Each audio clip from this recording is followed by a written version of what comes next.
So I think we've all seen the new Roman Szmal color, Misty Morning. It's a PG50 cobalt teal and a PV19, what I believe is a Quin Rose. And I was kind of curious about the color, but at the same time I didn't want to really buy a full pan of it. So I've been kind of playing around just to see what the color might look like and to also see if I can kind of mix it on my own or not.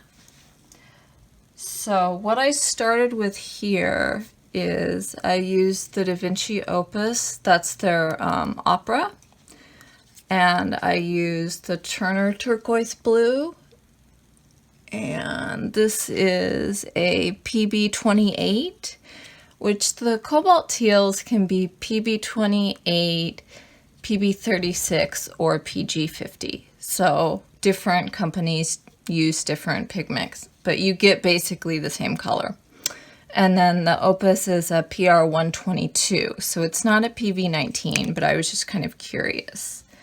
So with those two, I got this bright color, then this sort of purple, and then I got kind of the bingo color. I think this is what I was looking for, because I do think this is really, really close to what I saw online.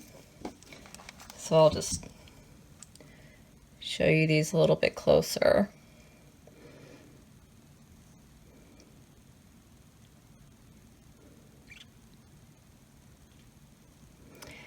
And then the other mixes, these ones in here, these I did with their Rose Red. These are Turner, and the Turquoise Blue. So this is a PV19. So these are basically the same pigments. And I know that this blue color is what the pan looks like. So I think I got a little bit closer, but I do think I kind of like the one with the PR122 a little bit more. So this is the first one with the PR122, and then this is the second bluer one that I got. This is a color that's fairly easy to make because I was just kind of playing around and I think I got pretty close. And I wasn't even using the right pigments here. So I know that this in mass tone is definitely right. So I wanted to kind of keep playing and see now that I have the right pigments.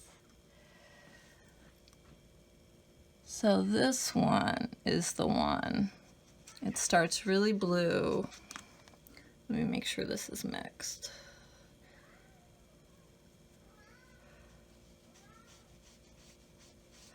That's so weird because this is exactly this one, and I got this out of it the first time.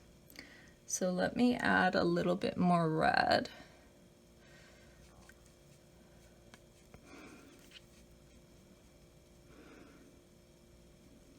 So I guess when you're mixing, there's a drying shift too. Let's move this over here.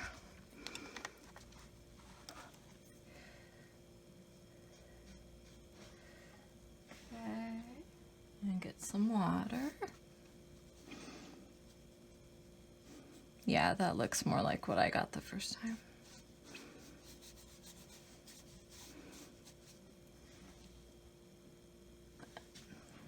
So make sure you can see. Okay, good.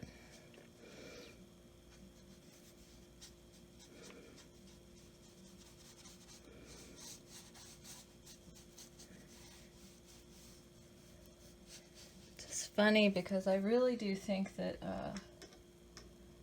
the PR122 just works better. So let's try that one again. Let's see if I can bring this back alive. And then teal. I just squeezed this out. I don't know why it's dead already. Okay. Add a little bit of water here. Okay, so this is the PR122, the Opus with the cobalt teal.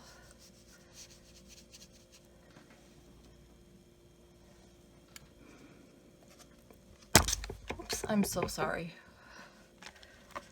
I just kind of like playing with these pigments. I think like the Schmincke granulating ones, I think those are really, really hard to reproduce, but I think colors like this aren't as much. Yeah, see, that gets a lot closer to me than the other one. I don't know. I guess it's hard to tell if I don't actually have the actual color with me. Like I can't compare it side by side.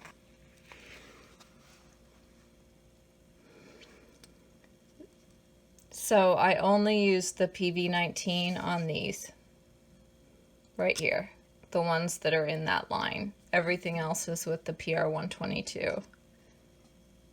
And then whatever cobalt teal that you have, it doesn't really matter.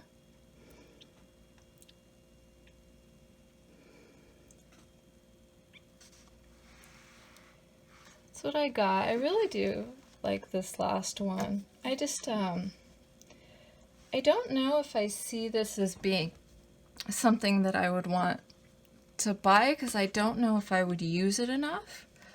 But I'm not really a floral artist, so I guess I could see it being used there. I can't see a use for it with landscapes personally, but maybe other people can. So anyway, that was a really cheap way, because Turner, these were only like $2 or $3 each. And then I only used a little bit of this. And so if you want to play with the pigments and see what you get, you may be able to make the shadow violets and pretty much any of those kind of colors. The Schmincke granulating ones, like I said, those are really hard to reproduce. But this is one reason why I like to not squeeze all of my tube paint out, because it's a lot harder to mix from dried pans if you're trying to make a new color. So anyway, that was my little test, and I hope it was helpful. Thank you.